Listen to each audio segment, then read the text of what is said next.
Dear learners, welcome back again in our today's session.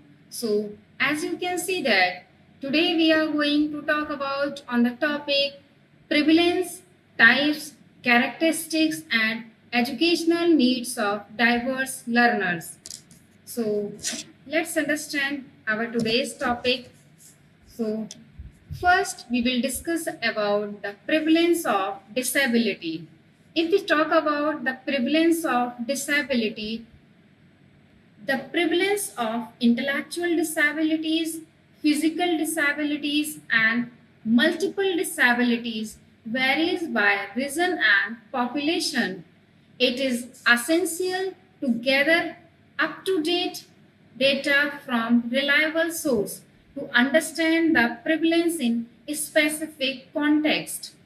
अगर हम बात करें डिसेबिलिटी की प्रिवलेंस की, तो बौद्धिक विकलांगता जिसे हम इंटेलेक्चुअल डिसेबिलिटी कहते हैं, शारीरिक विकलांगता जिसे हम फिजिकल डिसेबिलिटी कहते हैं, और मल्टीपल डिसेबिलिटी, ये जनसंख्या के आधार पर प्रायः भिन्न भिन्न होती है। विशिष्ट संदर्भों की अगर हम प्रिवलेंस की बात करें, उसको समझने के लिए विश्वसनीय जो डेटा होता है, जो रिलायबल सोर्स है, उसकी हमें आवश्यकता है। जो डेटा हमने एकत्रित किया है वह कहाँ तक विश्वसनीय है, कहाँ तक रिलायबल है, इस पर डिपेंड करता है। Now generally we can categorize disability into three forms. The first one is intellectual disability. Intellectual disability, the prevalence of intellectual disabilities varies, but it is estimated to affect approximately 1 to 3% of the population worldwide. If we talk about the intellectual disability, अगर हम बौद्धिक विकलांगता की बात करें, intellectual disability की बात करें, तो इंटेलेक्चुअल डिसेबिलिटी का जो प्रिवलेंस है वो अलग अलग है, लेकिन अनुमान ये है कि ये विश्व स्तर पर अगर बात करें तो लगभग 1 से 3% जो पॉपुलेशन है वह इससे प्रभावित है। Now the second one is physical disability. Physical disability जिसे हम शारीरिक विकलांगता या शारीरिक दिव्यांगता कहते हैं। The prevalence of physical disabilities such as a mobility impairment or sensory impairment varies depending on the specific condition and population. What can affect a significant portion of the population? अगर हम शारीरिक डिसेबिलिटी या physical disability की बात करें, जैसे mobility की problem बच्चों के लिए आती है एक जगह से दूसरी जगह जाने में, जो ऐसे बच्चे जिनको शारीरिक डिसेबिलिटी है, जो कहीं ना कहीं जिनके शरीर से कह लिया जाए फिजिकल, जैसे सपोज दैट किसी दुर्घटना में पैर खो दिया है किसी ने, तो वह उसकी शारीरिक डिसेबिलिटी में आएगा, फिजिकल डिसेबिलिटी में आएगा। तो इस प्रकार की जो विकलांगता है, जैसे मोबाइलिटी की हम बात करें, एक स्थान से दूसरे स्थान पर जाने के लिए जो असुविधा होती है बच्चे के लिए अपनी दिव्यांगता के कारण, शारीरिक दिव्यांगता की वजह से, तो शारीरिक दिव्यांगता जैसे गतिशीलता की हानि या संवेदी हानि की अगर हम प्रिवलेंस की बात करें, ये विशिष्ट स्थिति और जनसंख्या के आधार पर अलग अलग होती है, लेकिन यह जनसंख्या एक महत्वपूर्ण हिस्से को प्रभावित कर रही है वर्तमान में। Now the next third one is multiple disability. Multiple disability, the prevalence of multiple disabilities where an individual has more than one significant disability is less common but occurs in a various forms. अगर हम multiple disability की बात करें, तो multiple disability का जो prevalence है, जहाँ किसी व्यक्ति को जब एक व्यक्ति को एक से अधिक शारीरिक या दिव्यांगता की परेशानी होती है, समस्या होती है, तो हम उसे मल्टीपल डिसेबिलिटी कहते हैं। जैसे मान लीजिए एक व्यक्ति ने दुर्घटना में अपने पैर खो दिए, ये उसकी फिजिकल डिसेबिलिटी हो गई, और इस प्रकार से मान लीजिए जैसे उसकी दृष्टि या उसकी जो आंखों की रोशनी है वह कम हो गई या समाप्त हो गई, ये भी उसकी कह लीजिए फिजिकल डिसेबिलिटी है। इसी प्रकार से अगर व्यक्ति की इंटेलेक्चुअल डिसेबिलिटी की बात करें कि बच्चे में कुछ इंटेलेक्चुअल डिसेबिलिटी है, तो एक से अधिक जब डिसेबिलिटी की समस्या बच्चे के समक्ष आती है तब हम उसे मल्टीपल डिसेबिलिटी कहते हैं। और मल्टीपल डिसेबिलिटी की जो प्रॉब्लम है, जो समस्याएं हैं, ये इंटेलेक्चुअल डिसेबिलिटी और फिजिकल डिसेबिलिटी की तुलना में कम है, लेकिन कहीं ना कहीं ये भारत के लिए और विश्व स्तर पर पॉपुलेशन के लिए प्रभावित अवश्य कर रही है।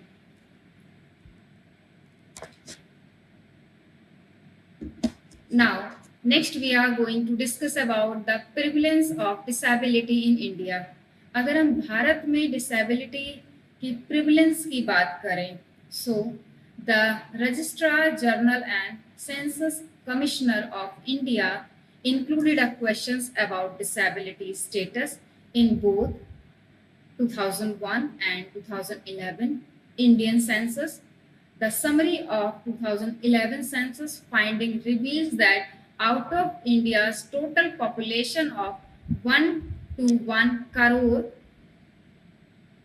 individuals are classified as disabled 2.21% of the entire population. अगर हम बात करें भारत में जो डिसेबिलिटी है उसका प्रसार, कि भारत में किस प्रकार जो डिसेबिलिटी है उससे कितनी जनसंख्या प्रभावित है, तो भारत की जनसंख्या की अगर हम बात करें तो जो जनगणना जो आयुक्त हैं उन्होंने सन 2001 और सन 2011 की भारतीय जनगणनाओं में दिव्यांगता की स्थिति के बारे में जानने के लिए एक सर्वे कराया, और सर्वे के आधार पर यह निष्कर्ष निकला कि भारत की कुल जनसंख्या 121 करोड़ में से 2.68 करोड़ व्यक्तियों को दिव्यांगता के रूप में वर्गीकृत किया गया, जो कुल जनसंख्या का लगभग 2.21% भाग था। Now next one is of the disabled population 56% are male and 44% are female. In the overall population, male make up 51% while female constitute 49%. अगर हम बात करें मेल एंड फीमेल की, स्त्री एवं पुरुष की, तो विकलांग जनसंख्या में से 56% पुरुष हैं और 44% महिलाएं हैं। कुल जनसंख्या में पुरुष 51% जबकि महिलाएं 49% हैं। Now the third point is a majority 69% of the disabled population resides in rural areas with 1.86 crore disabled individuals in rural regions and 0.81 crore in urban areas. This distribution mirrors the general population where 69% reside in rural areas and the remaining 31% in urban areas. अगर हम बात करें area wise, locality wise, तो विकलांग जनसंख्या का अधिकांश 69% ग्रामीण क्षेत्रों में निवास करता है, जिसमें 1.86 करोड़ विकलांग व्यक्ति ग्रामीण क्षेत्रों में और 0.81 करोड़ शहरी क्षेत्रों में रहते हैं। यह वितरण सामान्य जनसंख्या को दर्शाता है, जहां 69% ग्रामीण क्षेत्रों में रहते हैं और शेष 31% शहरी क्षेत्रों में रहते हैं। Now the next one is the percentage of disabled individuals among males and females is 2.41% and 2.01% respectively. This trend persists across the various social groups with a higher proportion of disabled individuals among males compared to females.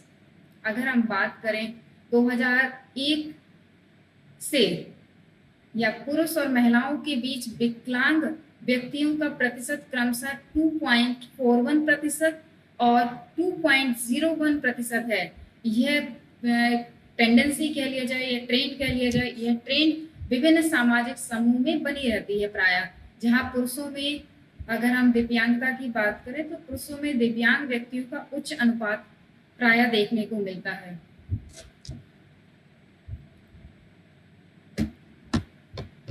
Now, the next one is from 2001 to 2011, there was an increase in the number of disabled individuals in both rural and urban areas and among males and females.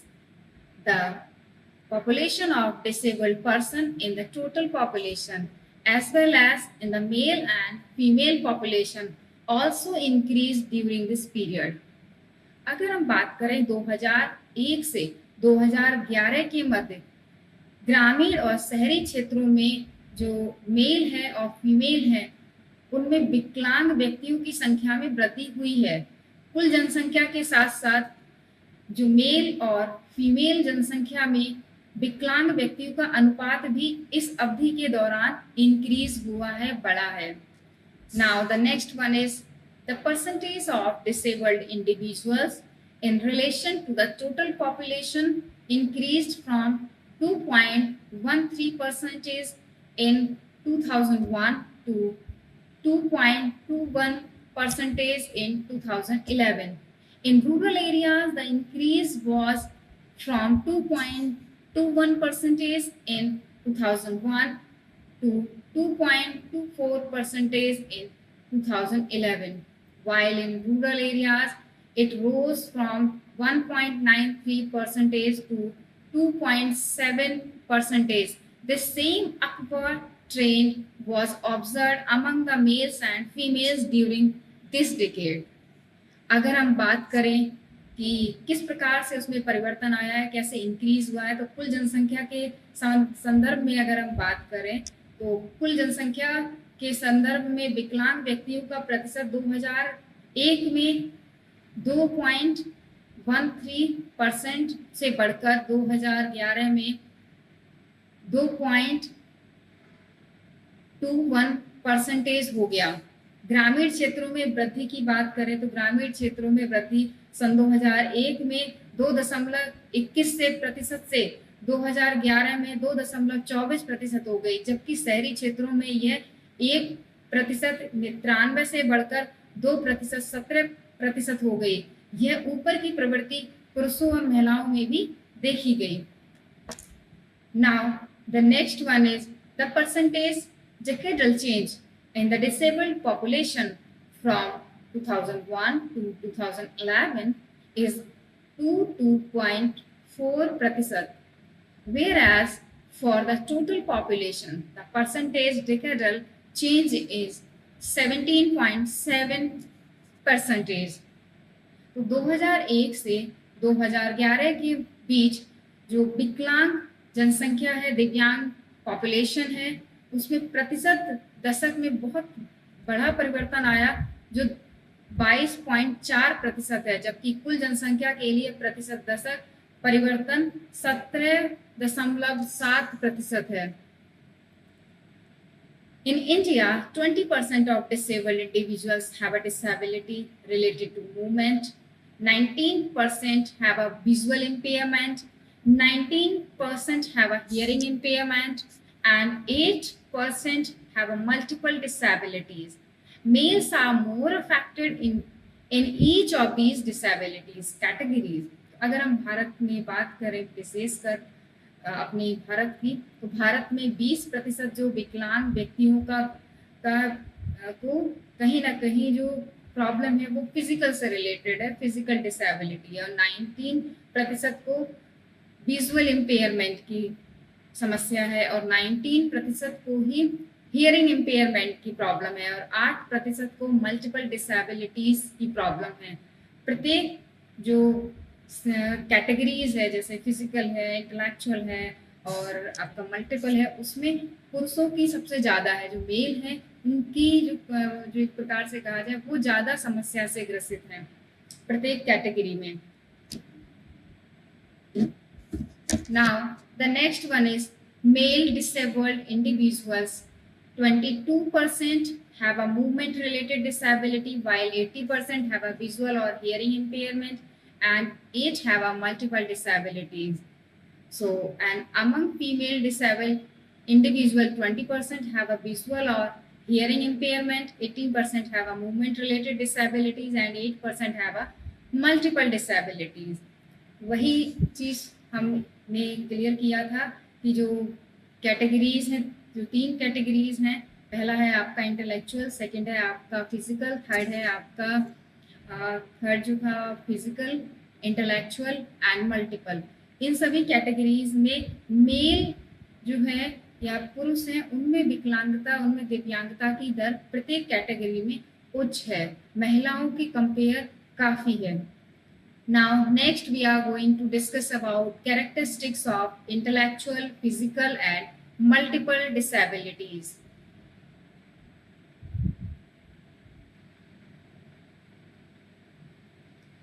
So the first one is intellectual disability.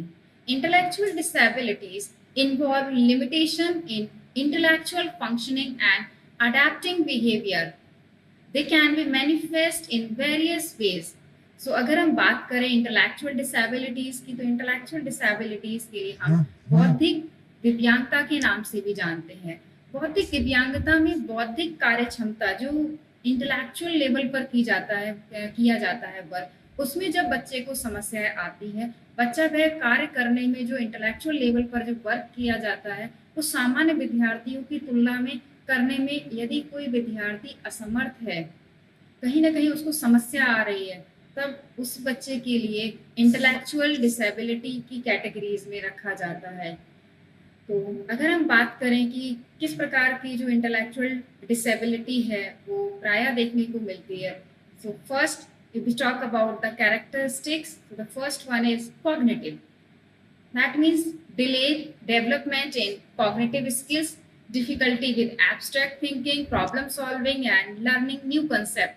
अगर किसी बच्चे के लिए कोई भी concept, नया concept है, वह सीखने में काफ़ी प्रॉब्लम आ रही है, समस्या आ रही है, कहीं ना कहीं वो किसी प्रॉब्लम को सॉल्व नहीं कर पा रहा है, जैसा कि सामान्य विद्यार्थी कर लेते हैं या समझ पा रहे हैं, लेकिन वह सामान्य विद्यार्थियों की तुलना में किसी भी कंसेप्ट को समझने में असमर्थ है और किसी भी समस्या को वह सॉल्व करने में, उसे सुलझाने में भी असमर्थ है। उसकी एब्स्ट्रैक्ट थिंकिंग प्रॉपर नहीं है, उस बच्चे के जो कॉग्निटिव स्किल्स हैं वह डेवलप नहीं है या डिले डेवलपमेंट है।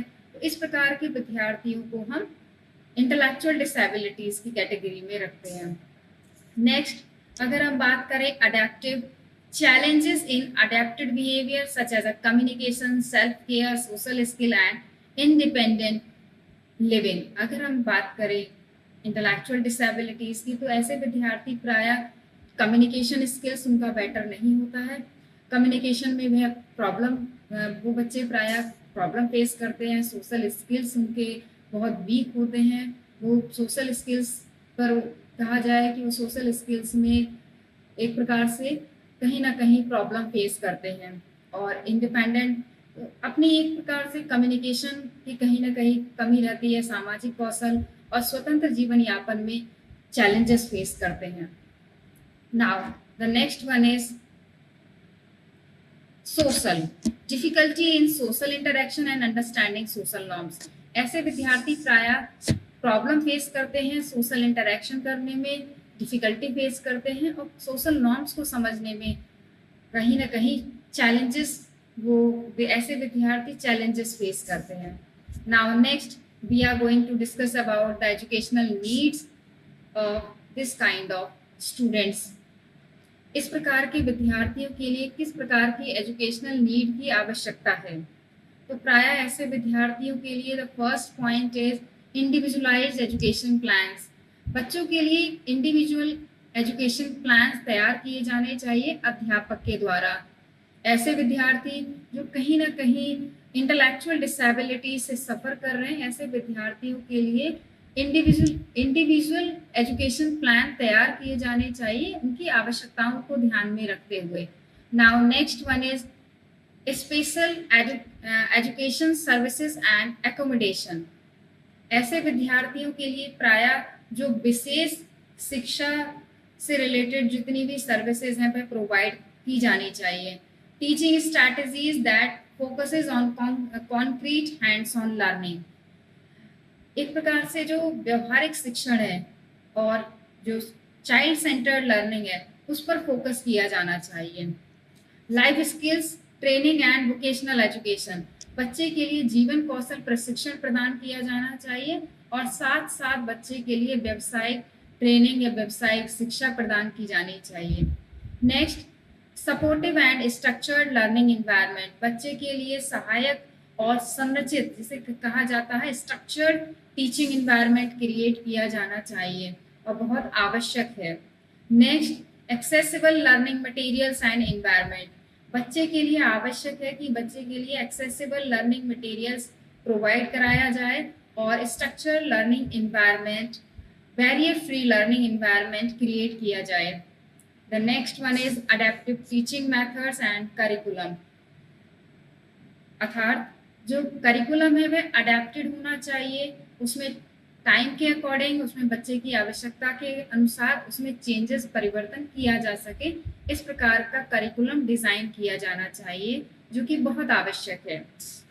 Now the second one is physical disabilities. If we talk about the physical disability, so physical disabilities can encompasses a wide range of condition and impairments, including, अगर हम बात करें फिजिकल डिसेबिलिटीज की, जिसे हम शारीरिक दिव्यांगता के नाम से भी जानते हैं, शारीरिक दिव्यांगता में कई प्रकार की स्थितियां या लॉस या इस प्रकार से कहा जाए क्षति शामिल हो सकती है। जैसे अगर हम टाइप की बात करें, मोबाइलिटी इम्पेयरमेंट, मोबाइलिटी इम्पेयरमेंट किसी बच्चे के लिए मोबाइलिटी में प्रॉब्लम आ रही है, एक प्रकार से मोबाइलिटी को कहा जाता है गतिशीलता, एक स्थान से दूसरे स्थान पर जाने में होने वाली असुविधा के लिए हम मोबाइलिटी एक इम्पेयरमेंट के नाम से जानते हैं।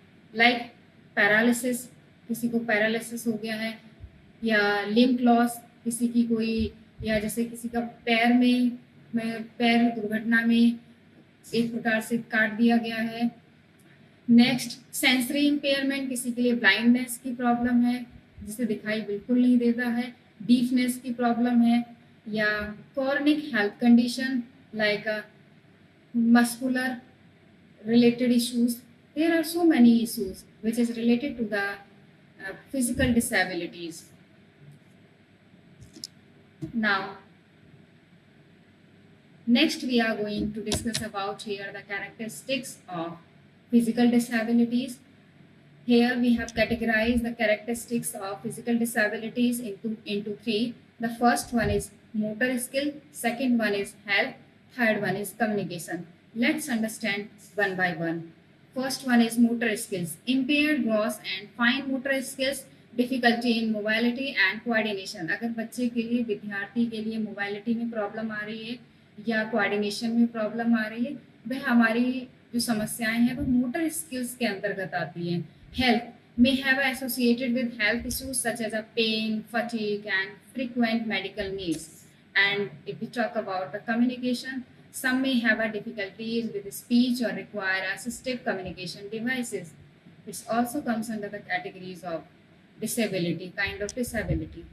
Now, if we talk about the educational needs of, so the first one is accessibility accommodation like ramps, elevators, adaptive furniture.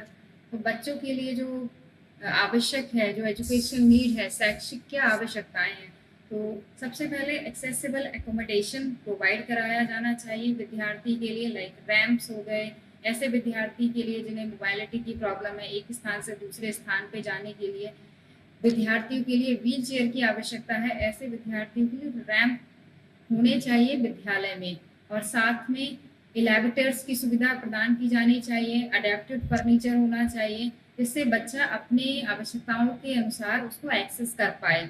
Now, second one is assistive technologies, like there are so many communication devices are available in the market and adaptive software also available in market. So assistive technologies, या जिसे हम कहते हैं सहायक तकनीकी, जो communication करने में कम्युनिकेशन टूल्स आते हैं, जिसमें अडेप्टिव सॉफ्टवेयर आते हैं, इस प्रकार की बच्चों के लिए आवश्यकता देखने को मिलती है जो बच्चे डिसेबल्ड हैं। Now the third one is physical therapy and occupational therapy support. Physical therapy and occupational therapy support, अर्थात शारीरिक और जो व्यावसायिक जो थेरेपी है, चिकित्सा है, वह समय समय पर उसकी आवश्यकता विद्यार्थियों के लिए होती है। Now the next point is inclusion in general education classroom with necessary modification, अर्थात आवश्यक संशोधनों के साथ सामान्य शिक्षा की कक्षाओं में समावेशन। जो रिक्वायरमेंट है, जो बेसिक मॉडिफिकेशन है, उसकी बहुत आवश्यकता है कि विद्यालय में उस प्रकार के मॉडिफिकेशन किए जाने चाहिए जिससे कि जो दिव्यांग विद्यार्थी हैं, जो डिसेबल्ड स्टूडेंट्स हैं, वह अपनी शिक्षा आसानी से पूर्ण कर सके बिना किसी असुविधा के। Now the next one is flexible scheduling and medical accommodation. बच्चे के लिए फ्लेक्सिबल शेड्यूलिंग दी जानी चाहिए, मतलब किसी प्रकार की रिजिडनेस नहीं होनी चाहिए कि नहीं ये शेड्यूल बन गया है तो इसमें परिवर्तन नहीं हो सकता है। बच्चे की आवश्यकता को ध्यान में रखते हुए उसमें परिवर्तन किया जाना चाहिए, फ्लेक्सिबिलिटी होनी चाहिए।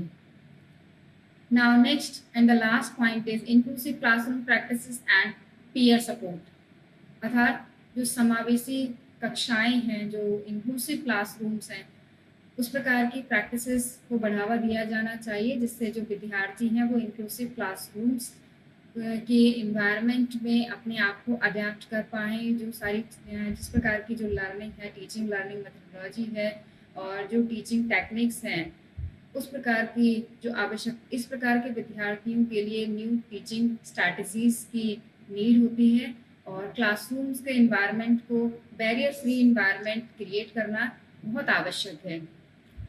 Now the third point which we are going to discuss, that is multiple disabilities. Multiple disabilities refers to the coexistence of two or more significant disabilities which can result in a complex challenges in various areas of functioning. For example, a person may have both a mobility impairment and a sensory impairment. So this kind of problem, if the students are facing, this type of problem comes under the category of multiple disabilities. अगर हम बात करें multiple disabilities की, तो एक ऐसा विद्यार्थी जो एक से अधिक प्रकार की विकलांगताओं या दिव्यांगताओं से ग्रसित है, उसको हम मल्टीपल डिसेबिलिटीज की कैटेगरी में प्राय रखते हैं। So the first we will discuss about the types of multiple disabilities. The first one is combination of intellectual and physical disabilities, अर्थात बौद्धिक और शारीरिक दिव्यांगताओं का संयोजन। एक विद्यार्थी के लिए इंटेलेक्चुअल डिसेबिलिटी भी है, साथ साथ उसे फिजिकल डिसेबिलिटीज भी है। तो इस प्रकार की भी मल्टीपल डिसेबिलिटीज बच्चों में प्राय देखने को मिलती है। The second one is combination of sensory and intellectual. एक विद्यार्थी में सेंसरी डिसेबिलिटीज भी हैं और साथ में intellectual. So there are two types of multiple disabilities. First one is combination of intellectual and physical disabilities, and the second one is combination of sensory and intellectual disabilities. Now next we are going to discuss about the characteristics. So let's discuss the characteristics of multiple disabilities. The first one is complex need. Multiple co-occurring impairments that affects learning, mobility and communication. कई जो एक साथ मिलके जो बच्चे के लिए जो डिसेबिलिटीज उत्पन्न होती है, ये कहीं ना कहीं बहुत प्रॉब्लम क्रिएट करती हैं विद्यार्थी के जीवन में। एक बच्चे के लिए जो मोबाइलिटी की प्रॉब्लम है और साथ में उसे इम्पेयरमेंट की प्रॉब्लम है, हियरिंग इम्पेयरमेंट या विजुअल इम्पेयरमेंट की, तो बच्चों के लिए ये बहुत, या विद्यार्थियों के लिए ये बहुत अधिक एक समस्याओं का कारण बनती है। तो इस प्रकार की जो डिसेबिलिटी है, ऐसे विद्यार्थियों के लिए एक्स्ट्रा टाइम और एक्स्ट्रा अटेंशन देने की बहुत आवश्यकता होती है। Now the second one is medical needs. Higher likelihood of medical complication and need for a regular health care. ऐसे विद्यार्थियों के लिए समय समय पर हेल्थ से रिलेटेड चेकअप, हेल्थ से रिलेटेड जो इश्यूज हैं उसको रिजॉल्व कराने के लिए मेडिकल ट्रीटमेंट की आवश्यकता होती है। Next, social and behavioural significant challenges in social interaction and adapted behaviour, अर्थात जो सामाजिक, एक प्रकार से कहा जाए सामाजिक इंटरेक्शन है या सोशल इंटरेक्शन है और अडेप्टिव बिहेवियर, उसमें कहीं ना कहीं चैलेंजेस उनके लिए फेस करने पड़ते हैं। Now next we are going to discuss about the educational needs. किस प्रकार की एजुकेशनल नीड्स की आवश्यकताएं हैं, क्या शैक्षिक आवश्यकताएं हैं इन विद्यार्थियों की। Let's discuss about educational needs of multiple disabilities students. The first one is highly individualized and integrated educational plans. ऐसे विद्यार्थियों के लिए एक इंडिविजुअलाइज लेसन प्लान्स की नीड प्राय देखने को मिलती है। आवश्यकता है कि ऐसे विद्यार्थियों के लिए इंडिविजुअलाइज लेसन प्लान्स, बहुत सारी टीचिंग मेथोलॉजी को जो बच्चों की आवश्यकताओं को ध्यान में रखकर अपनाई जाए। ऐसे विद्यार्थियों के लिए एक इंडिविजुअलाइज लेसन प्लान्स तैयार किए जाने अत्यंत आवश्यक हैं। और साथ में नई नई जो इंटीग्रेटेड, जो एक प्रकार से कहा जाए जो टीचिंग स्ट्रैटेजीज हैं, जो बच्चों की आवश्यकताओं के अनुसार है, ऐसी जो टीचिंग स्ट्रैटेजीज हैं उसको इंडिविजुअलाइज लेसन प्लान्स में इन एक प्रकार से कहा जाए कि इसको लेसन प्लान्स के थ्रू नई नई जो टेक्नोलॉजीज हैं, नई नई जो स्ट्रैटेजीज हैं, उसके साथ बच्चे के लिए लर्निंग कराई जाए। Now second one is multi disciplinary team support including special educators, therapist and medical professionals. एक प्रकार से एक कोऑपरेशन के साथ, जिसमें एक टीम की तरह बच्चे के लिए या बच्चे की लर्निंग पर फोकस किया जाए। उस टीम में जैसे टीचिंग स्टाफ हो गया, टीचिंग जर्नल टीचर जो सामान्य अध्यापक है, उसके साथ साथ स्पेशल एजुकेटर्स, इसके साथ थेरेपिस्ट और अदर स्टाफ, वो सारे बच्चों की आवश्यकताओं को ध्यान में रखते हुए बच्चे के लिए एक बेटर लर्निंग एनवायरनमेंट प्रदान करें। Now third one is use of assistive technologies and adaptive equipment. बच्चे के लिए जिस प्रकार की असिस्टिव टेक्नोलॉजी की नीड है, बच्चे की नीड के अनुसार उस प्रकार की जो असिस्टिव टेक्नोलॉजीज है या जैसे कहा जाए सहायक तकनीकी हैं, उसका प्रयोग किया जाना चाहिए। Now third one is structured environment with consistent routines. नियमित दिनचर्या और संरचित वातावरण, जो रूटीन है उसको फॉलो किया जाए कंटिन्यू, और साथ में जो स्ट्रक्चर्ड एनवायरनमेंट, लर्निंग एनवायरनमेंट बच्चे के लिए तैयार करना चाहिए, जिससे बच्चे की जो लर्निंग है वो प्रॉपर वे में हो सके। The next one is intensive and ongoing support for communication, mobility and daily living skills. अर्थात जीवन कौशल के लिए जो गहन और निरंतर एक प्रकार से सपोर्ट है, वह बच्चे के लिए प्रोवाइड करना अति आवश्यक है। Support from special education professionals and therapist, अर्थात विशेष शिक्षा पेशेवरों या कहा जाए जो स्पेशल एजुकेटर्स हैं, उनकी समय समय पर आवश्यकता होती है ऐसे विद्यार्थियों के लिए। तो समय समय पर ऐसे विद्यार्थियों के लिए जो स्पेशल एजुकेटर्स हैं, उनकी एक प्रकार से क्लास देनी चाहिए, जिसके बाद बच्चों की लर्निंग को और बेहतर बनाया जा सके। तो बच्चों की आवश्यकताओं को ध्यान में रखते हुए स्पेशल एजुकेटर्स और साथ साथ थेरेपिस्ट की क्लासेस लगवाई जानी चाहिए, जिससे बच्चा अपनी आवश्यकताओं के अनुसार अपनी शिक्षा को गति प्रदान कर सके। Thank you.